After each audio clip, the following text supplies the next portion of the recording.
Hey, how's it going everyone? Hope you're doing well. Today I'm going to be taking you through a full body home workout and I'll be showing you how you can make this effective for you no matter what your skill level is. Okay, so the workout is going to be 8 rounds, 16 exercises total, so there's only going to be 2 exercises per round. And you'll be doing each exercise for a minute and going from one straight to the next with no rest. You'll also be going from each round to the next with no rest either. But what we're going to be doing is cycling between lower body focus rounds and upper body focus rounds. So what that's going to do is give the muscle groups that we just trained enough time to recover without having designated rest time, as we'll be cycling to muscle groups that aren't going to affect each other.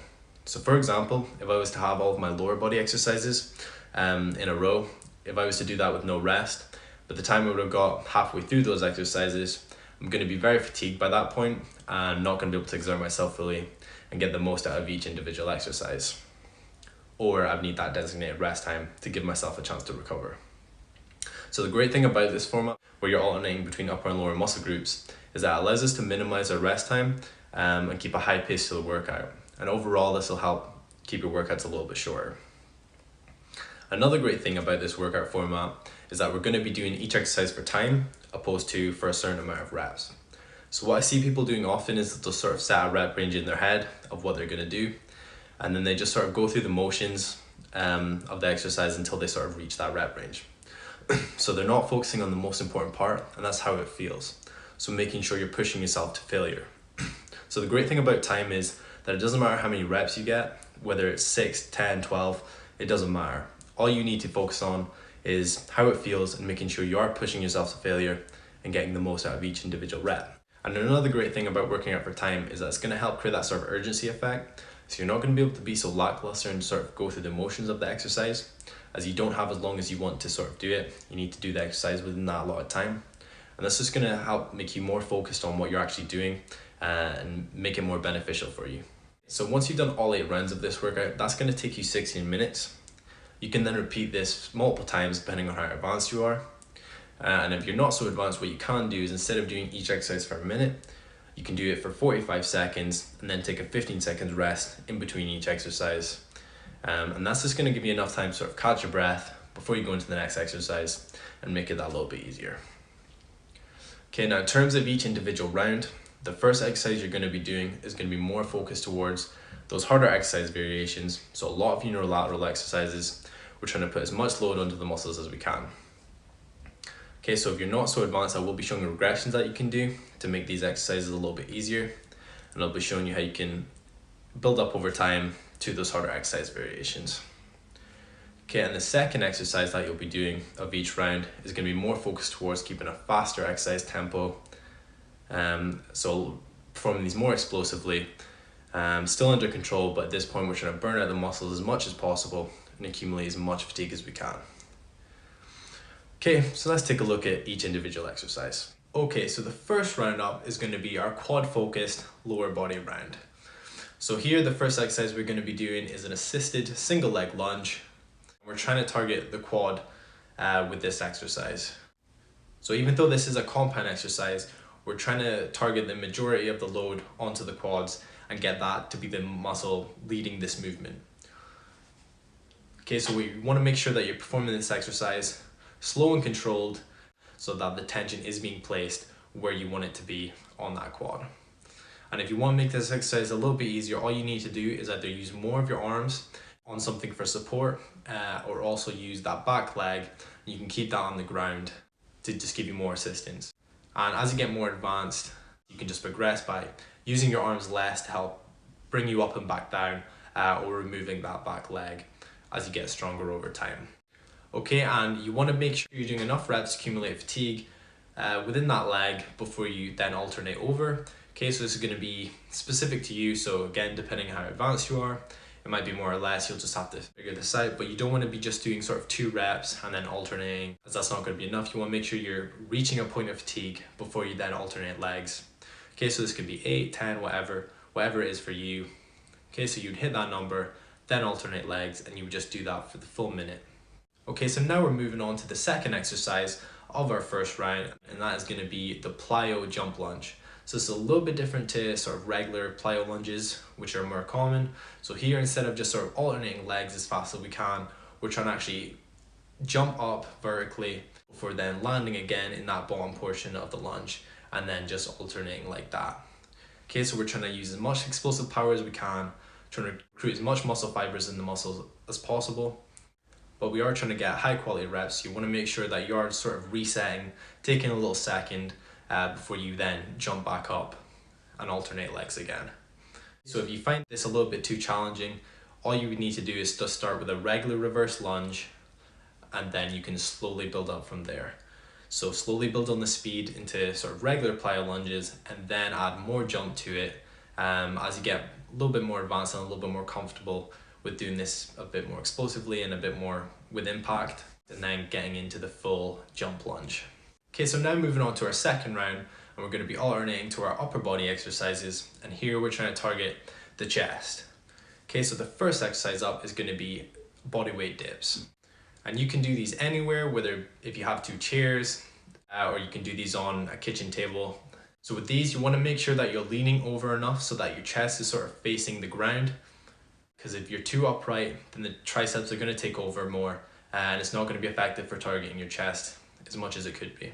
Another key thing that is going to make this much more effective is focusing on sort of driving your arms and hands closer to each other, even though they aren't actually going to move. So what that's going to do is just create more adduction across the chest. So it's going to create more tension and make it harder, opposed to if you were just sort of pressing directly up and down. So that's something you really want to focus on when doing these to create more tension, and it's going to make each rep much more effective. If you can't do regular dips, to make these easier, all you would need to do is leave your feet on the floor and just use your feet to assist you through the whole range of motion to make that a little bit easier when you need to.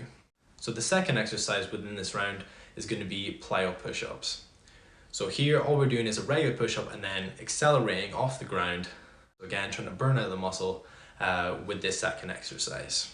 But if you feel like that's too challenging, or if you feel like you'll struggle with the impact of this exercise, all you would need to do is the press up, still explosively but without leaving the ground, and that's just going to save your wrists from that impact.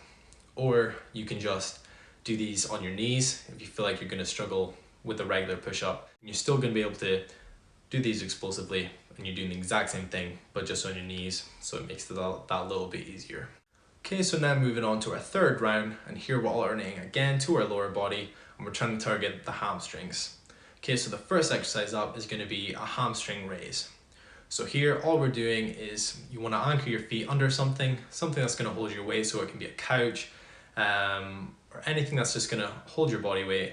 It can be a partner just holding your heels, and you want to make sure that your hips are in full extension, so you want to use the glutes to help assist the hamstrings here during this movement. So you can use your hands here to assist you as much as you need, and if you want to make this harder, just use less assistance of your hands to press you up. So this is a really great exercise for overloading the hamstrings that you can do anywhere.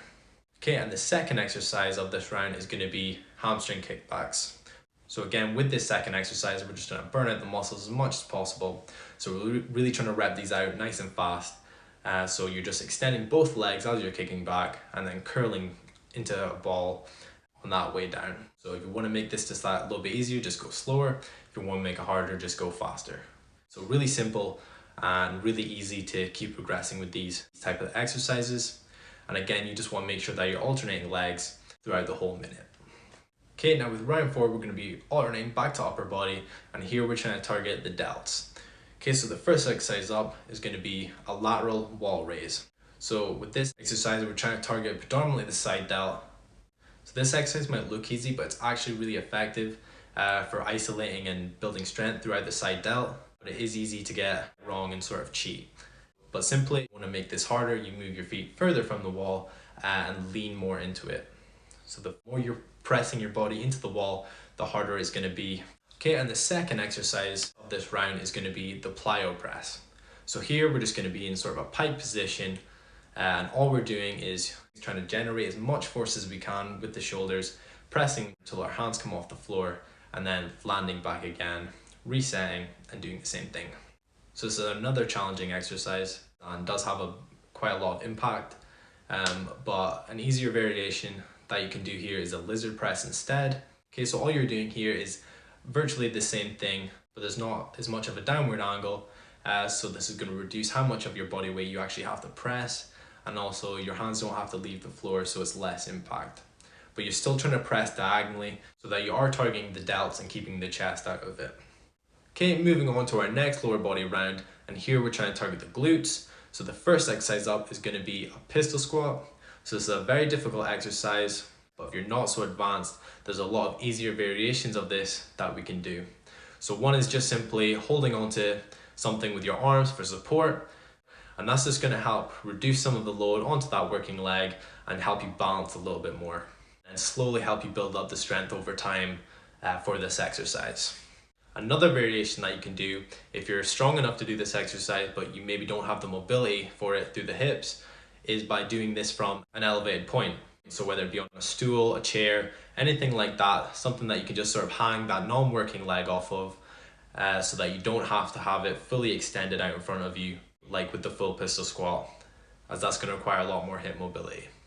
And then this last variation that you can do, so this is for people who are really close to getting that full pistol squat, is just by doing the eccentric portion slow, so that's just going to help build up the strength over time.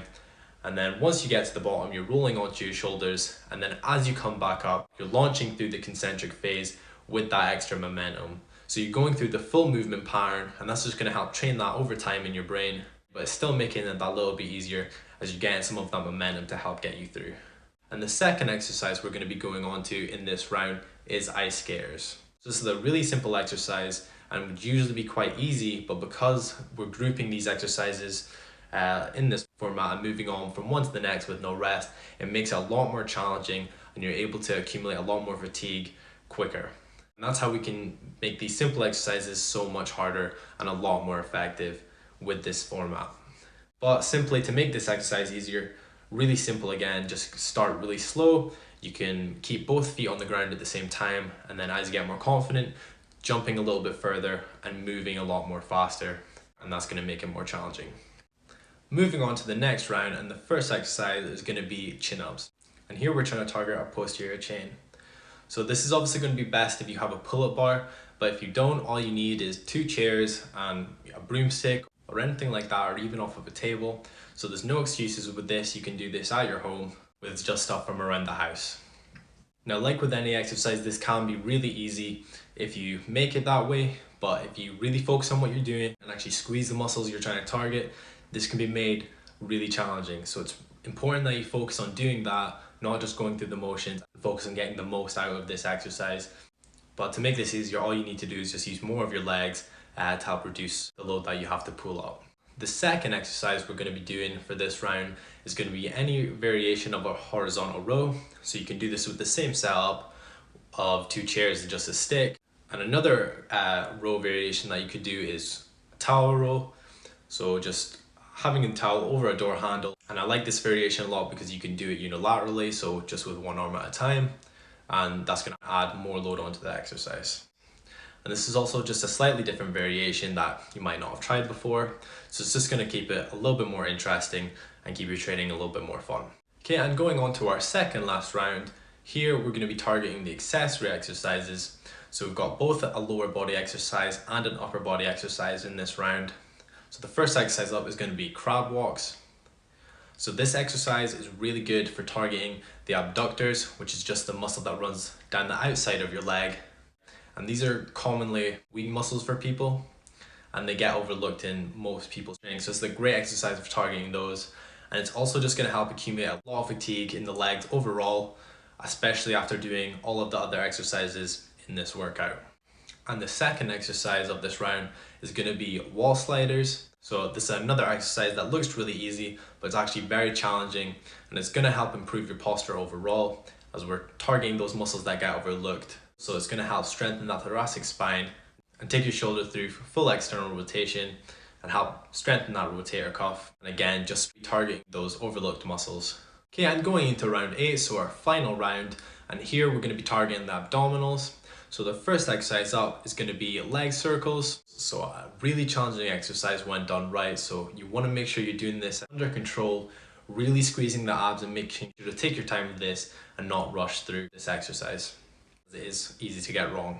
But this exercise is great as you're going to be moving through multiple planes of movement, and it's going to train your abs from lots of different directions. And all you need to do to make this exercise easier is just bend your legs. So keeping those knees bent is just going to help reduce the load that your abs need to move. Okay, and moving into the last exercise of this workout, and that's going to be with V-ups. So this is one of my favorite ab exercises, and it's really explosive. So you just want to make sure that you're keeping both your arms and your legs completely straight, and then bringing the both up together at the same time to meet in the middle. So you want to make sure you're timing that right so that they both are coming up at the same time, and that's going to make it the most challenging. But if you do find this exercise too challenging to do the full variation, all you need to do is just keep your legs up in the air the whole time and then just reach with your arms, and that's going to make it that little bit easier. Okay, so that is the whole workout. So I hope you find this helpful, seeing how I would structure my own home workouts, and hopefully you'll get something from this that you can take into your own training that'll make it a little bit more effective and maybe a little bit more time efficient. So I hope you find this helpful. Thanks for watching.